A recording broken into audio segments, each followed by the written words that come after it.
Can you guys hear me? We're going to tweet this out and go from there. I think I'm live. I don't know for sure though. Unfortunately, I left my microphone and stuff at home. I'm at my parents' house right now. Looks like I'm live. So I'm just doing it on my phone. Oh shit. Okay. Let's tweet this guy out. Going to be answering questions. Otherwise, I would do it on the StreamYards and everything. I'm pretty sure they have an app, but I think it's just easier to do it on my phone. And you guys will stare at a black screen, so I hope that works. I would put the Christmas tree on or something like that. But my folks are watching TV in the incredibly gay, impossibly late. Yeah, sorry. I had no idea when I was going to do this, but just didn't know. Anyways, yeah, I'll just keep it on the black screen for now. Maybe I'll put on something interesting. I'm just kind of in my the room I sleep in here. Anyways, it's Christmas Eve. I hope you guys are having a wonderful holiday. Those of you who celebrate. If you don't, well, I hope you got a few days off of work or something like that. I am a bit stressed right now, going through a couple things. Hopefully they'll be resolved within the next few days, and then I'll have a wonderful, wonderful new year. That's what I'm hoping for. Anyways, I'll start off with patron questions, which I appreciate my patrons, by the way. You want to become a patron? I would love that. Of course, no obligation whatsoever. Okay. Anyways, first question. I see you and Rucka Rucka. I see you know Rucka Rucka and Kirk Wilcox. Cool dudes. Are you also an objectivist? Why or why not? So I got a similar question, and I got similar questions on Twitter and YouTube, asking if I'm an objectivist, and the answer is no. And it's just that I don't know a whole lot about objectivism. It gets lumped in with libertarianism a lot, and I know that libertarians don't really see kindly to that, or objectivists usually don't. Libertarians, of course, don't see kindly to being lumped in with anybody, including fellow libertarians. By the way, can you guys hear me okay? Yeah, let me know if there's like audio issues. I think I'm making noise, but I'm going off the microphone of my Bose headphones. And I know that's worked before, but yes, I can hear you. Okay, thank you. Back to the question. So no, I'm not an objectivist. I really don't know the core tenets of objectivism. Like I said, I know it gets lumped in with libertarianism a lot. And, I'm broadly sympathetic to libertarian ideas, especially on domestic policy. So I think I like most of what objectivists say. Every time I hear, like, Jerome Brook talking, or other objectivist thinkers, I generally agree with most of what I hear. I don't know Rucka. We're mutuals on Twitter. That's about it. Kirk is obviously a good friend of mine. Good friend on this YouTube space. We're going to be doing a Ninja Turtles live stream on the 2nd, so I hope you guys tune into that. But I like Kirk's content. I don't know too much of Rucka's past his songs, some of which are very funny. When are you going to debate Destiny? I have no idea. I don't even know what we would debate. Destiny's a very good debater. I think I should probably take on somebody else first, right? I read this article from somebody's Substack saying that Destiny worked for the CIA or something like that. I read about half of it because it was making such audacious claims. I don't know if I should believe them or not, but no plans to debate Destiny. I'm not opposed to doing it as long as it was a good topic that I enjoyed. And I thought I would do well in, but I don't know. I should probably not go debate him first. I should probably pick on somebody easier. What's your favorite color? My favorite color is black. And don't come at me with that's not a real color. It can go on a t-shirt. It's fine. It's a real color. If I really can't do black, then I would say green. Are there any topics like you'd like to cover in your videos, but you could never because of one or another limitation? For example, like having to know advanced physics, chemistry, foreign languages, philosophy, etc. for a topic. None really come to mind. The topics that I enjoy talking about, I am generally decently well read on. There are some topics that I just wouldn't approach for other reasons. So, like, I wouldn't talk about football on my channel, even though I enjoy watching NFL football. A bunch of people are already doing that, and they can talk about it in ways that I can't. So, as much as I love the NFL, I really am not going to try approaching on that level. As far as like those more scientific stuffs, like the advanced physics and chemistry, originally when I wanted to start doing YouTube and like when I posted my first videos way back in 2011, when I was posting like once every 3 months, they were originally like atheist videos. And if I were ever to get back into that, which I don't think I will, I would have to brush up on my physics and chemistry. Not that I ever knew those subjects terribly well. But yeah, generally speaking, the topics that I care to talk about are topics that I care to read about. So information is generally not the issue. Some topics I'm more hesitant to approach just because I know more or less what the backlash is going to be. I know what the critiques I'm going to get are. So somebody asked a question about Twitter files. I can't remember where I saw it, but one of the reasons why I won't be doing a video on that anytime soon is because my I know that my opinions on social media are pretty controversial. So I can imagine that I've gone through that before, and I just don't want to go through it again. With the risk of being with the risk of advising to redo stuff you've already covered, in the Holberg debate between Carl Bildt and John Mearsheimer streamed over 2 weeks ago, Mearsheimer still argues that Russia is the I think he meant world's third power after U.S. and China. He goes on to repeat his take. He goes on to repeat his past takes that the U.S. should not have gotten involved and Russia should not have expanded into NATO or into Eastern Europe. Aside from the absurdity of labeling Russia as the third world power after China, when it's ninth in the world by nominal GDP, 61st by nominal GDP per capita, ninth by population, and fifth by military expenditure, all stats that are currently in decline as a result of its invasion of Ukraine. Couldn't one actually make the realist argument in favor of supporting Ukraine? Maybe it's my understanding of the realist approaches to international politics, but if international relations are anarchical and states act purely out of self-interest, can't one argue that the support of the U.S. and Ukraine is made out of self-interest to strengthen its relations to its European partners? By doing so, it manages to eliminate its key competitors on the world stage after China by simply providing outdated weapons to Ukraine, all the while incurring none of the risks that could result from that, like the use of nuclear weapons, since they'd most likely target Ukraine, which would also remove America's long-standing stay in international affairs of being the only country in the world to ever use a nuclear weapon war. Okay, so it was a lengthy question. We'll take it bit by bit. I did not watch that debate between Carl Bildt and John Mearsheimer. This is actually the first I've heard about it, so that would be interesting to watch for sure. But I have seen, of course, the John Mearsheimer lecture where the situation in Ukraine is the U.S.'s fault, and I think you know my thoughts on that. Let's see here. He goes on to say the U.S. does not get involved, expanded NATO in Eastern Europe. If you go back to that lecture, he says nobody thought that Putin was an aggressor, and that's just not true. There are plenty of people who knew that Putin was an aggressor.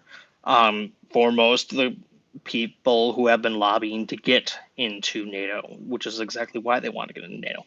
Now, as far as him saying that that Russia is the world's third greatest power, I guess you could argue from their nuclear arsenal, they have the largest nuclear arsenal in the world. Past that, I don't know. I guess who else would be number three? Maybe I guess by default they might be number three. But yeah, they're Ukraine. They have not performed well in, to say the least. Here's my understanding realist assumptions, but as far as like supporting Ukraine goes, I think it's my position on that's pretty clear. I think you can make a good realist argument though that they're essentially an enemy of America, which they are. Russia is, that is, and by supplying Ukraine, we can really deal damage to Russia on that front without much American risk. I hope they don't use nuclear weapons, but yeah, I mean, I guess better nuke Ukraine than us, but I don't think that's going to happen. Okay, next question. Third and last question. How do you feel about Penn and Teller's bullshit series? Were you ever a fan? Okay, so I didn't have premium cable when it was on, but obviously a number of the episodes have been released on other platforms, and I've seen a handful of them, and I generally like it. I think it's a good show as far as presentation goes. Um, I liked their one on the death penalty. That's the first one I remember watching. I think they make a pretty good argument. So, yeah, I generally like a lot of Penn Jillette's commentary. At least I don't know. He seems to have changed recently, but obviously Teller doesn't say a whole lot. But that's kind of his shtick. But they have interesting presentation that I really like. Okay, I've got a bunch of questions. First, do you think that atheists tend to replace a belief in God with belief in something else? Um, some certainly do. I mean, what's that? I think it's G.K. Chesterton. When people stop believing in God, they don't believe in nothing, they'll believe in anything. There's certainly some truth to that. Like, there are plenty of people who may not be atheists per se, but they're definitely not traditional religious people who end up believing in, like, crystals and um, all sorts of magical crap. I think you especially get that with women more so than men. No offense to the women out there, but it seems to be true. But yeah, definitely, like, most like Marxists, a lot of them were atheists, right? It's a materialistic philosophy almost by definition. So they ended up believing silly things about history and the way the arc of history and that class conflict drives everything. So they believe in essentially metaphysical things, but not necessarily religion. Does it have to be that way? No, I think you can. When you stop believing in God, you don't have to necessarily believe in something irrational or magical or supernatural.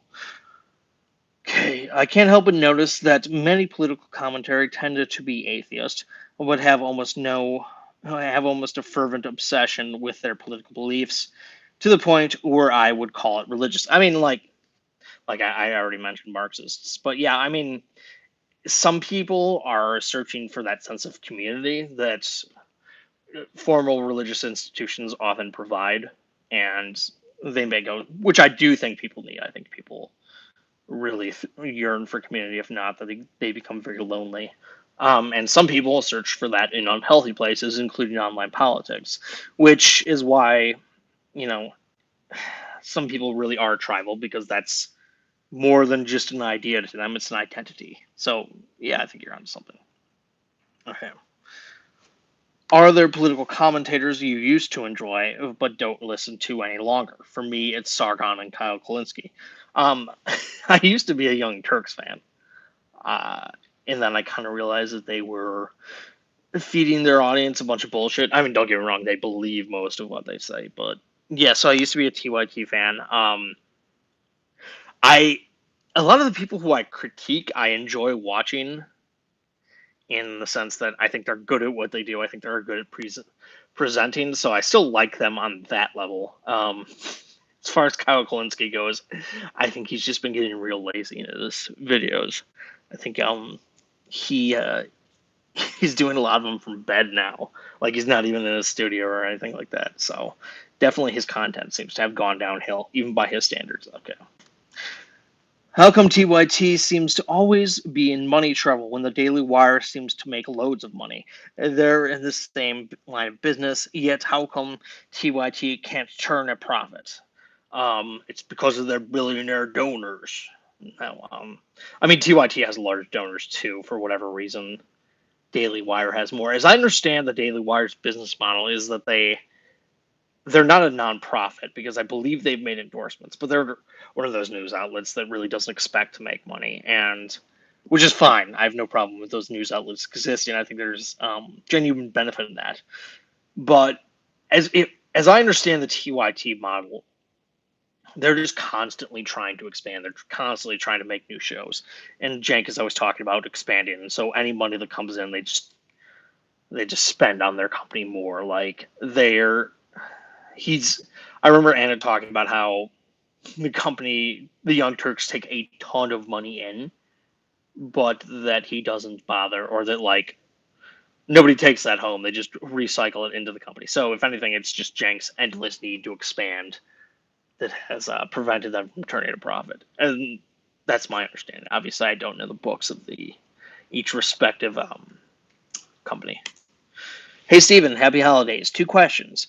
Did you listen to any of Sitch and Adams' live streams with Dave Smith, and what are your thoughts? And which historical figures do you find most fascinating / admirable? I listened to both of them, and the first one was an absolute mess. Um, this the second one was the second one. Dave Smith seemed to walk back a lot of what he said. Holy shit! I'll get to your super chat. Thank you so much. Dave Smith seemed to take less of a hardline position on the second one. But yeah, I'm gonna go back and watch both of them because there were definitely things that I will make videos about at some point. So I will give you a more extensive thoughts there. But yeah, so definitely the first one was just an absolute clusterfuck. The second one was a little more productive, but I think Dave Smith still relies on too much of the this person said this and that person. They're essentially arguments from authority. This person who's important said something that backed my position up. That's a pretty poor argument. I think overall, Dave Smith, from what I've watched, is a very sloppy pundit. Which historical figures do you find most fascinating / admirable? I've always had an odd fascination with Richard Nixon. I think he's an intriguing figure, not a great president, but definitely someone who I've enjoyed reading about. Winston Churchill, I really like him. Talked about him, or I haven't talked about him on the channel, but when I was in like middle school, I did a bunch of reports on him. Okay, we got a $100 super chat from Raging Bull. Thank you so much, Raging Bull. And he asks, also, you have been blessed by the Merchants Guild. Have a good one. Oh, so no question. But thank you for your generous donation. I really appreciate that, Raging Bull, and the Merchants Guild for the money they've given up. Favorite nonfiction books? If you have already been asked, then who are your favorite historical figures? So I answered the historical figure one, obviously. Favorite nonfiction books? It depends on the topic. The one that I quote a lot is Who Lost Russia. I think that's U.S. Russian relations is one of my favorite topics. And I think that's the best primer on it. I really like the Cold War too, and I think the Global Cold War by Adnan Vestad is a great one. But yeah, it depends on the topic. Like Letters to Young Contrarian is probably my favorite book. That's by Christopher Hitchens, but it's not about any. It's about his thoughts on being an independent thinker, and so I don't know. I would need a more specific topic, but obviously, any book that I've cited in a video, I liked enough to read the whole thing. I've definitely started books and then not read the whole thing, and just been like, this isn't exactly what I thought it was, or whatever. Okay, so those are all the patron questions. Now we shall move on to Twitter questions. By the way, I'm going to do my best to answer all of these, but I can't stay up too late because Santa Claus is coming tonight, obviously. When and how do you think the current era of U.S. politics ends? So I asked this person, what do they mean by the current era? And he said, basically like online politics, populists, and stuff like that.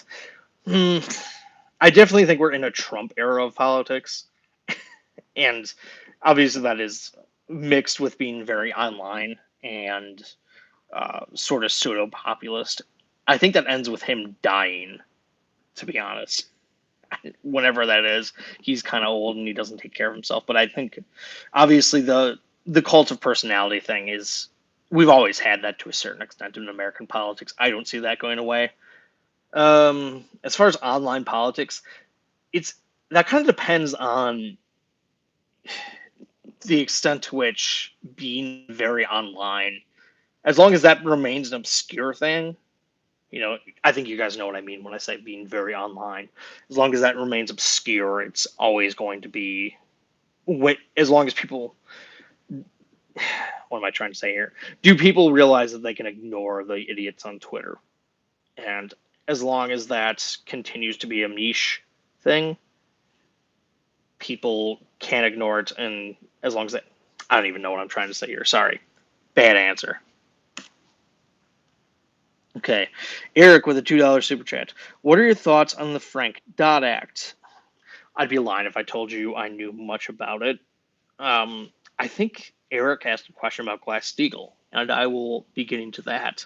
But yeah, sorry. I want to do more stuff on the financial crisis because I think there's a lot of misleading narratives surrounding it. But I would have to do more research. Sorry, I can't give you a great answer. Ayn Rand or Ron Paul? Besides foreign policy, what are your policies, ideas of libertarianism you don't like? Uh, Again, I talked earlier about objectivism. I don't know too much about it, but from what I've seen, everything I've seen by Ayn Rand I really like by her. Whereas Ron Paul, he's generally good on domestic politics, but his foreign policy is stupid, as you alluded to. Me not liking libertarian foreign policy. Policy ideas about libertarians I don't like. Voting for the Libertarian policy party. That's not really a policy idea.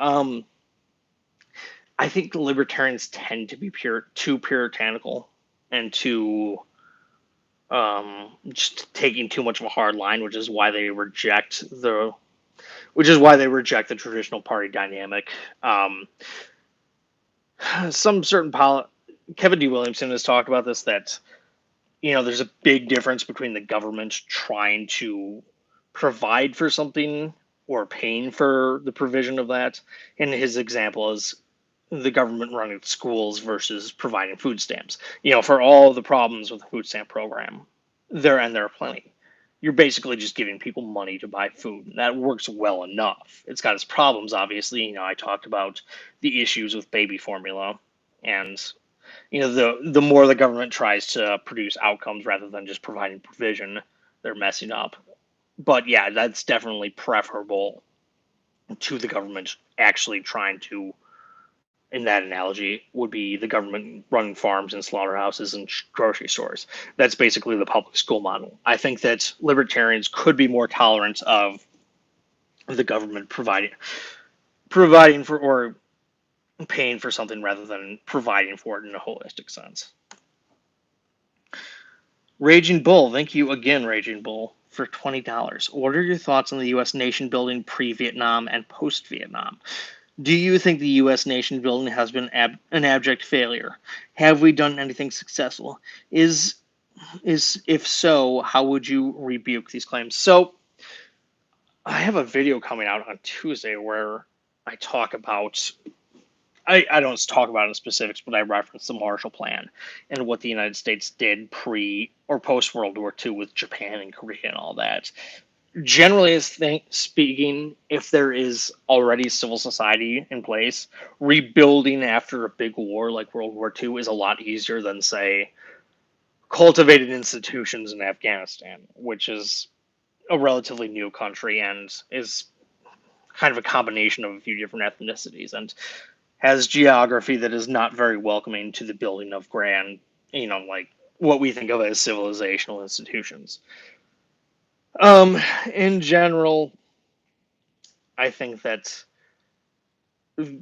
different parts of the world are so different that nation building is a project unto itself in each one of these locations. And it's some places just not going to work.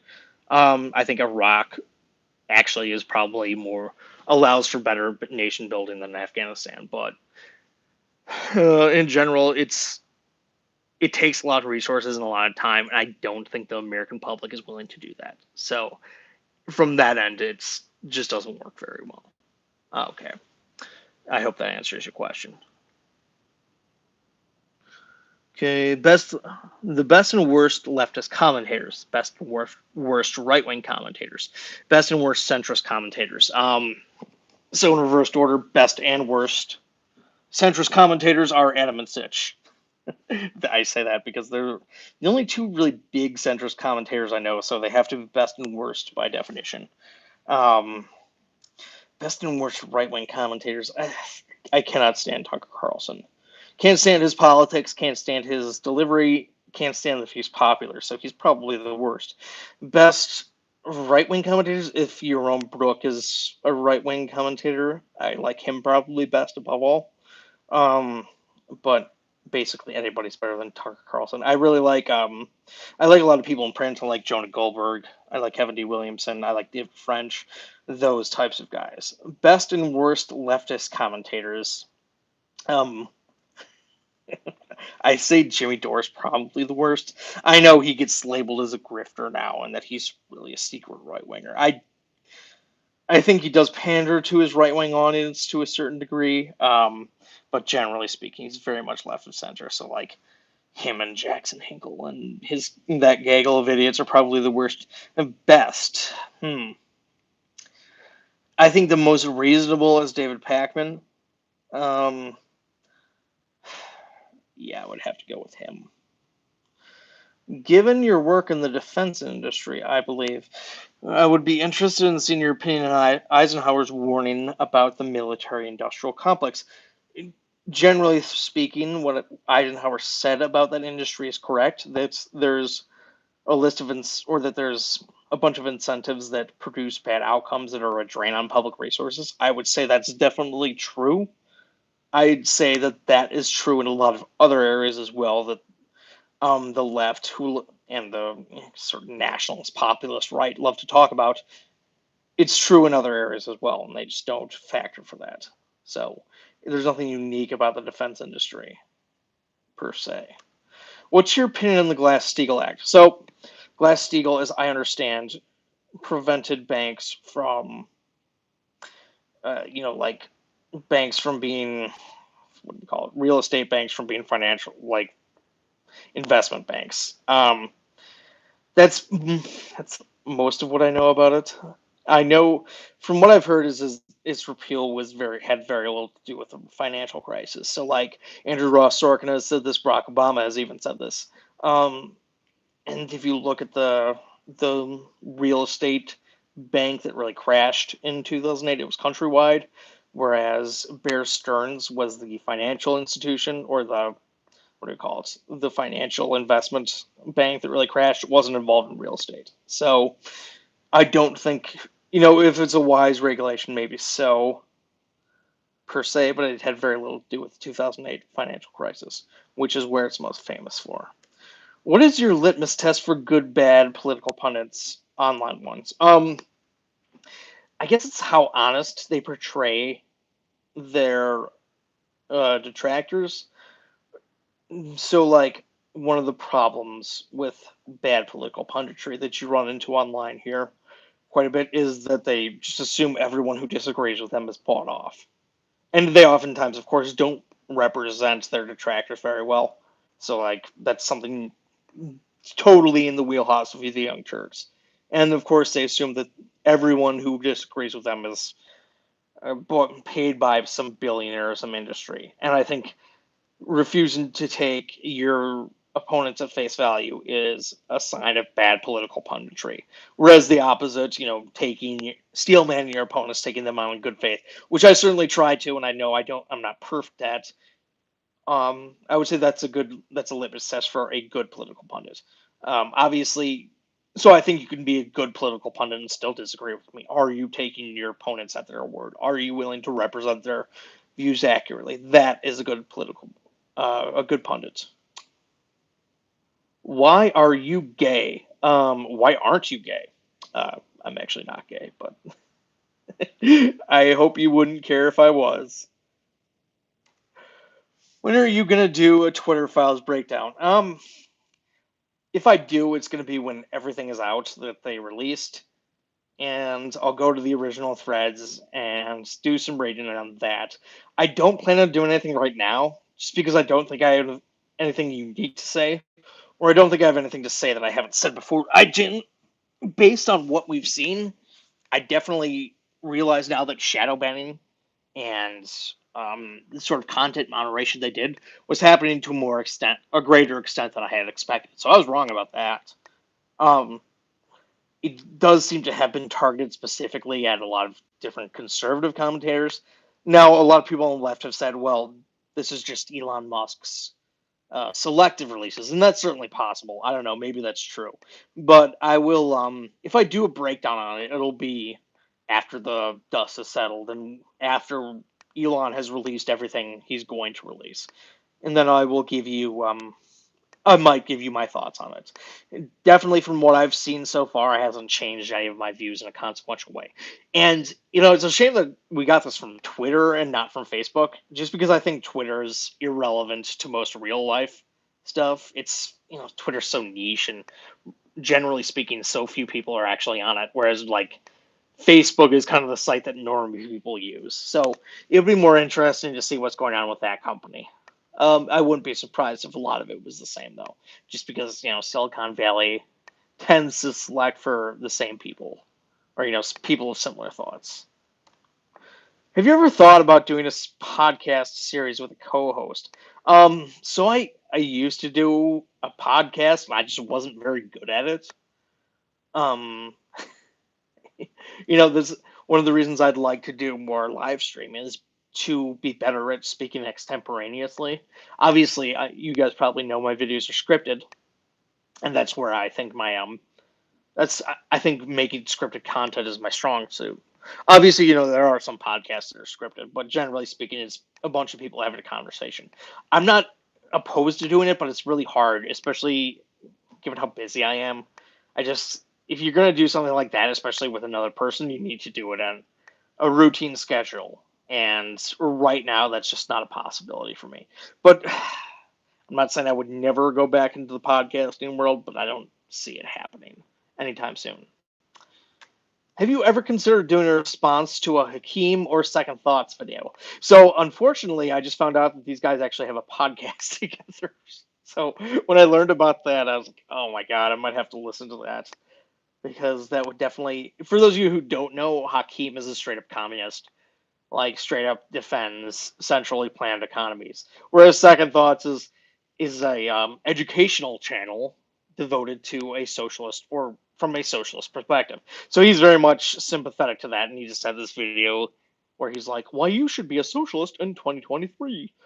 And of course, socialism to him runs the gamut from worker place cooperatives to a centrally planned economy. So by the way, I think that the whole worker-owned cooperatives things is a canard. I think much of what the left wants is a centrally planned economy. So I at least give these guys credit for being more honest. As far as doing video responses to them, I have done one to Hakeem more or less. I released it about a year ago. It was on the collapse of the Soviet Union, and it was I used clips from Hakeem, and I'm definitely not opposed to doing one on him again. But the one that is coming out Tuesday is very much a response to Second Thought. But definitely I will be doing more work on Second Thought in particular later. So stay tuned for that. You brought up that you used to be a leftist and now you're a libertarian. What caused this change? So I was never really a leftist. I was definitely what you would call a liberal, what the leftists would disparage now as a shit lib. I was never post-capitalist or anything like that. I was really into Bill Maher and was very much sympathetic to his views. And now you're a libertarian. I don't identify as a libertarian, but for a while I did. I think my views are too divergent with most libertarians to really call myself that in an honest way. As far as what changed, I changed more than anything. Don't get me wrong, the online left definitely has shifted left. So if I just stayed the same, I would no longer be welcome in their camp. But I changed more than anything, and basically, what changed was my faith in the government's ability to be a problem-solving institution. I don't think it's going to that electing politicians and having them work on things is really a meaningful or is really a good way of taking on really any problems outside of violence. I think that's what the government's there for, is to be in the violence business, and I think that's what it should be relegated to, and that markets are a much better means of problem solving and handling information. So that is where I changed. Oh, we got a couple super chats. TOF, TOF. with a $10 super chat. Thank you. Merry Christmas. You have a tremendously underrated channel with great quotes. Someone in my family used the phrase institutional power, and I said, "You mean getting your candidate elected?" Okay, that is establishment power. That is getting your candidate elected. Getting the candidate we don't like elected. That's what that means. And thank you for the $10 super chat, and I really appreciate it. Merry Christmas to you too. Fat Brown Buffalo, Cenk Uger is in the super chat, or sent a $10 super chat. Thank you, Fat Brown Buffalo. Pac-Man has said that the Democratic Party is generally compromised or comprised of reasonable adults who want to govern seriously, while the GOP is full of grifters and wacky extremists. Thought on that assessment? No, I would say in reverse order. Are there grifters and wacky extremists in the GOP? Yes. Do they take the spotlights? Yes. Do they catch the online lefts and the media left's attention more than other people? Yes, deliberately so often. They want to make those people the face of their opposition. You know who I'm talking about, the Lauren Boeberts, the Marjorie Taylor Greens, the Matt Gaetz. Those people are either wacky or grifters, and I think very little of them. Do I think they're representative of the GOP as a whole? No. Do I think they represent a lot of the GOP? Unfortunately, I do. They definitely represent the media wing. They're definitely very popular with certain personalities for that reason. The Democratic Party would generally comprised of reasonable adults who want to govern seriously. Um, Maybe there's a lot more corruption in the Democratic Party as far as like shielding for organized labor and teachers unions in particular that I think Pac-Man and others look the other way on. Um, as far I know, a lot of people take issue with the woke stuff from the Democratic Party. I think that's the least of their issues. I think um, they really want to throw a lot of public money into these sclerotic public programs that just don't work. I think that's the big problem with the Democratic Party. Most of them probably believe that that's an effective way of running a country. I don't.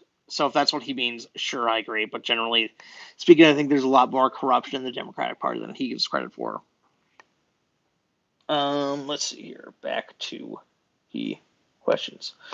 Do you read most books or listen to the same audiobook slash reading that you use in your videos? So a lot of the times what happens is I'll listen to the audiobook in my spare time, and if I think it's really interesting or compelling, I'll buy like the Kindle version and read it at some point. I usually do both.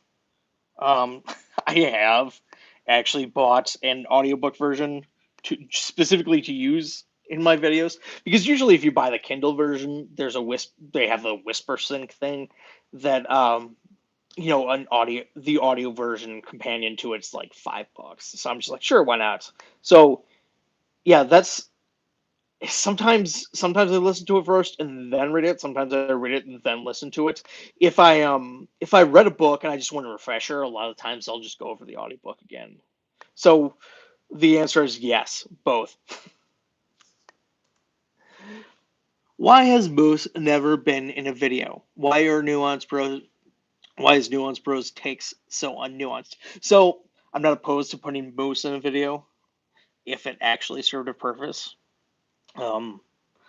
Because I wouldn't put in look at the cute puppy in a video just to have it, because I do that on Twitter and Snapchat, on Instagram all the time. So if you want to see look at the cute puppy stuff, follow me on those platforms and you can see it. Why are Nuance Bros takes so unnuanced? I think he has some nuanced perspectives. I think he has an election. I think he's too. I think his head's up his ass on the election stealing stuff, and I think he has given into a lot of right wing culture war stuff, and that is not very nuanced perspectives. But on other stuff, I think he's willing to look at things in a little bit more of a reasonable way. So partially, I think that's unfair, but in some instances, I think he's just got his head up his ass, like I said. Okay, 499 from Ali 2567. How can you still maintain faith in democracy when so many people are idiosyncratic and stupid? So I I think it depends on what you want as the scope of democracy. Do I think democracy should be doing a lot of stuff? No. Do I think we should that's a general form of accountability for our government? Yeah, I think it's better than I know my friend Kevin Castley is all like, "Oh, we need a monarchy," and some people are for dictatorship or something like that. Generally speaking, I think we should have elections, but that our politicians shouldn't do a whole lot.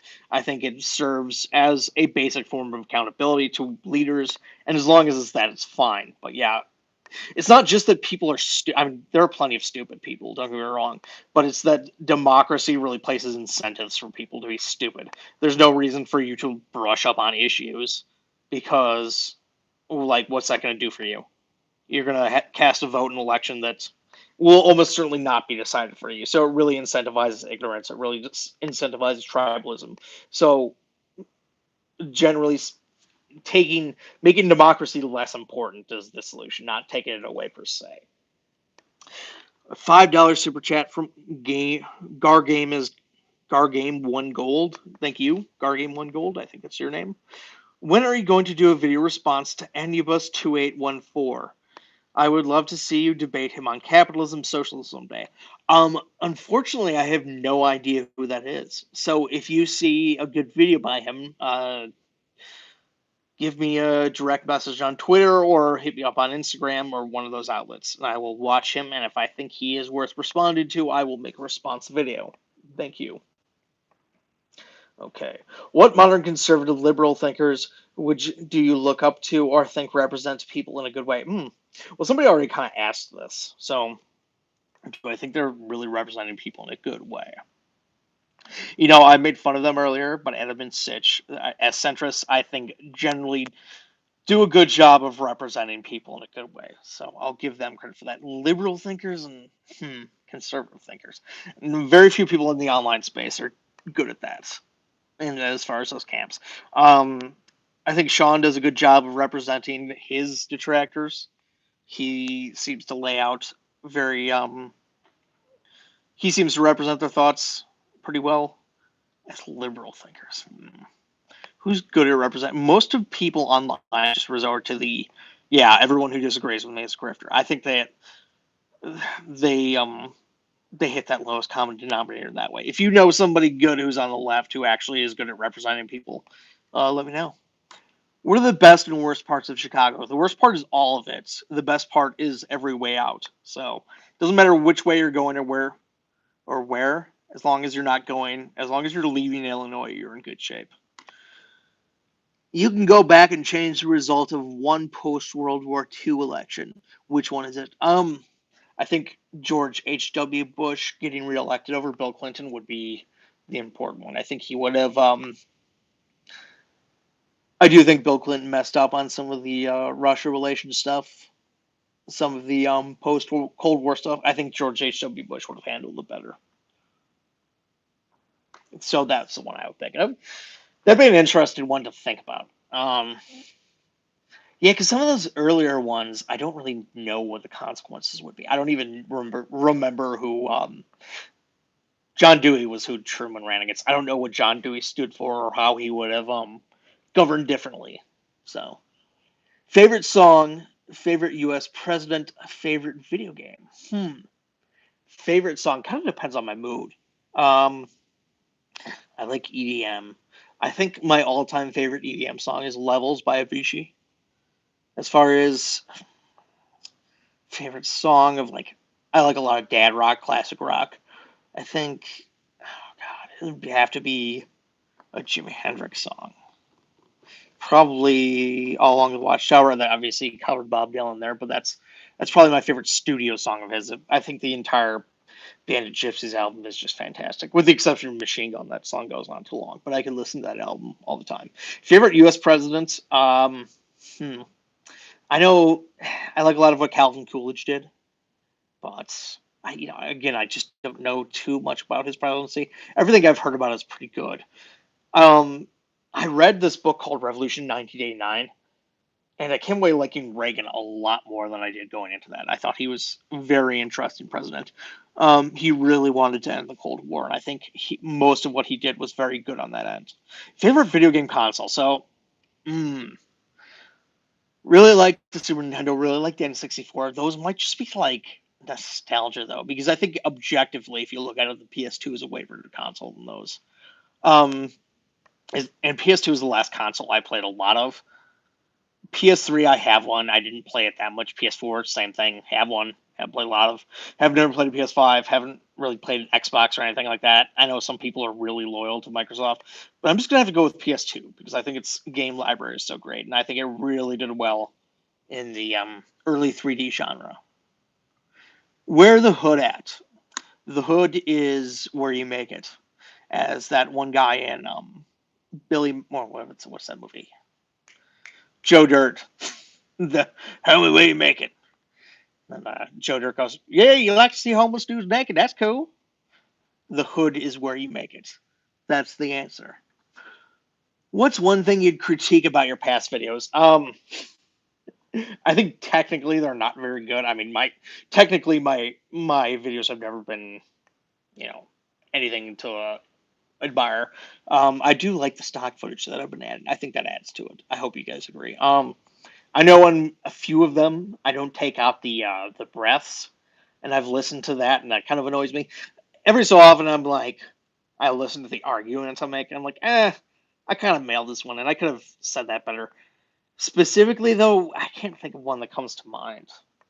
But yeah, generally, I think the presentation could be better. I know that like some of the ones where I appear on camera, I'm obviously reading off a teleprompter. Definitely could fix that, and my lighting's crap. But yeah, those are my critiques. That would be interesting to go back to some of the earlier ones and look at the actual arguments I made. But as far as I can't think of anything off the top of my head about. I mean, obviously, I was wrong in a few of them. The polls were not correct in 2020. Anna Kasparian is still at the Young Turks. But past being wrong, I don't know. I think you get to be wrong about stuff as long as you own it and admit it. Who is the best foreign policy president, in your opinion, both in modern times and throughout history more generally? Well, I mentioned Ronald Reagan earlier and how I think he really got the Cold War right. That's why he wanted to be president. They asked him, and he answered very plainly, "I want to end the Cold War." And I think he really took important steps in doing that.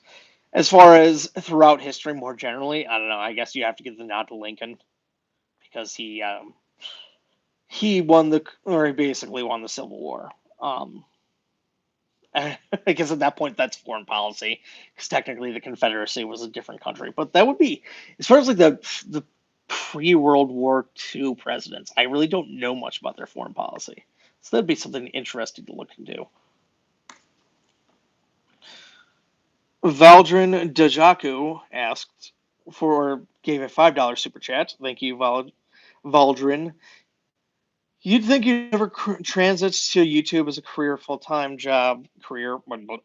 You think you'd ever transit to YouTube as a full-time job / career, or is it just a hobby? And any ambition in the future to write like journalism / Substack?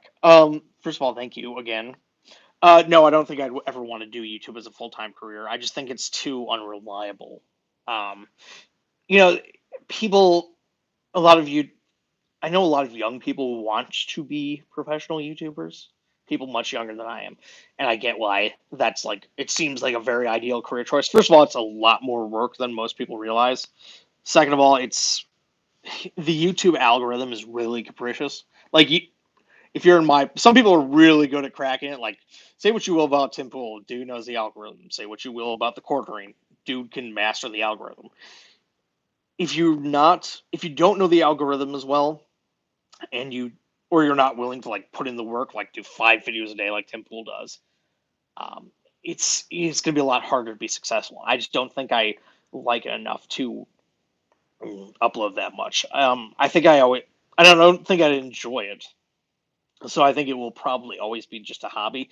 I would much rather write, like in journalism or Substack. I would love to work for somebody else, like an outlet that pays for my health insurance and pays me a salary. So yeah, I think the latter is much more likely than the former. Obviously, if I just skyrocketed to 1 million subscribers and just made tens of thousands of dollars on Patreon at some point, I would definitely put more time into YouTube, but I would probably save that money up as a means to an end. They say that the average NFL career lasts 3 years, which is not a long time, but you always wonder. you always wonder how long does the average YouTube career last. Some people have been at this for a long time, like Philip DeFranco's an OG YouTuber still going, but like I've seen some people get real popular and then their star fades. And God, I don't know what I would do as one of those people. I would hate to, as much as I appreciate the ways people support me, I would hate to have to rely on them for like putting a roof over my head or putting food on the table. So no, I don't really see it as a viable career option for myself. Okay. What is a conspiracy theory you genuinely believe in? Hmm. So I always thought the JFK conspiracy theory was an interesting one. Um, as far as what exactly happened, I don't know. You know, um, I just thought that was an interesting one. Most of them I think are just rubbish, though. Like the 9/11 trutherism. That's just bullshit. But yeah, that's the closest thing I am to believing in a conspiracy theory is JFK. Steve, what is your opinion on Ayn Rand objectivism, and why don't you call yourself an objectivist? I kind of answered this one earlier. I like most of what I've read by Ayn Rand. I think that she was definitely a good thinker, so to speak. I don't call myself an objectivist just because I'm not familiar enough with the philosophy. I know that like some of my friends, like Kirk Wilcox, he calls himself a student of objectivism. So apparently, that's calling yourself an objectivist isn't necessarily a thing that you do all that often. But I don't know. I'm interested in learning more about objectivism. It seems like a very appealing philosophy to me. How do you fundamentally do your research on a video you're making? Are you reading a book at the time and use the book to create a video relating nowadays to nowadays events on politics, or go to the topic to do research from the past book you read? So it varies from video to video. Sometimes when I'm reading a book, I'll come across something that I didn't know, or like talking about something I did know, but from a different perspective, and it's like, oh, well, that relates to this YouTube video I saw from whoever, and now I can, kind of make a critique of them from this new perspective or with this new information in mind. Sometimes it works the other way though too, where somebody will say something that I know isn't true because I've read on it before, and then I'll go in that way, or you know. I've heard something tangentially about it before, and I look more into it. And it's like, yeah, it turns out what Kyle Klinsky said wasn't true because this thing that this critique that I had heard turns out it's backed up by good information. So that's how I make a YouTube video. But yeah, it's a little bit of both. It's sort of like the question I got on the reading books generally runs both ways. I would say in general, the research I do is more whatever. There's post hoc, and then there's whatever the opposite of that is. It's generally I'm reading a book, and it's like, oh yeah, turns out that the leftist perspective on this is complete bullshit, and that's how I make a video. What is your home address? It is 123 Fake Street.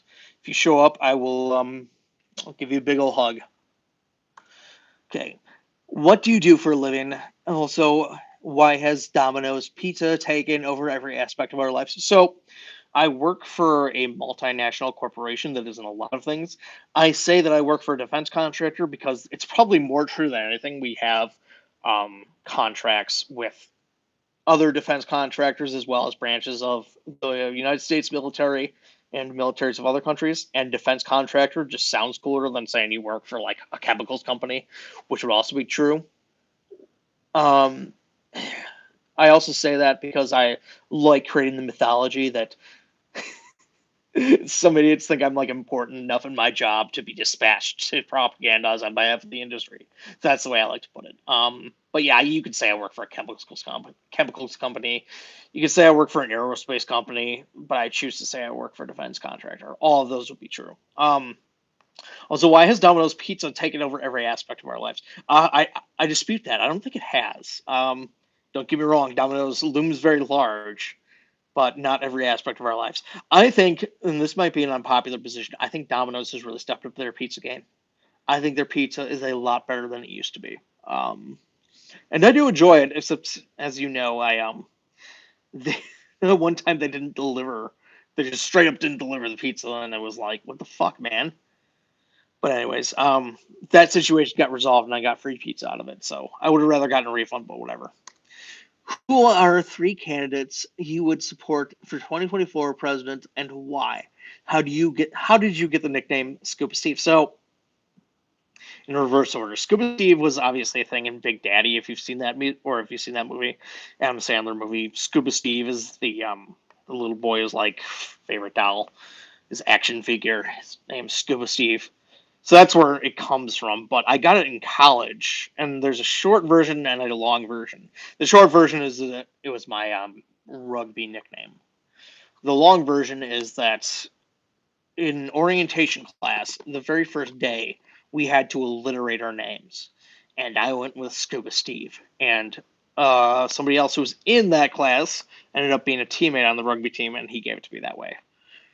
Who are three candidates you would support for president in 2024 and why? I didn't think about that. I got a bunch of questions on YouTube about what I think about Ron DeSantis, and well, I think he leans into the stupid culture war stuff too much, which you gotta have to if you're going to be a GOP candidate. Let's be real. I definitely like a lot of what I've seen from him, so I would support him in a heartbeat, especially over Trump or Biden. As far as any other ones, I can't think of. So I've been going for about an hour, I think, and I want to get back to spending time with my family. So I'm going to leave the rest of these questions for later. I have some a few days off coming in the future, so I'll come back to them. Anyways, thank you for those of you who gave super chats. You are super generous, and thanks to everyone for watching. We'll do more on this in a bit. Take care for now.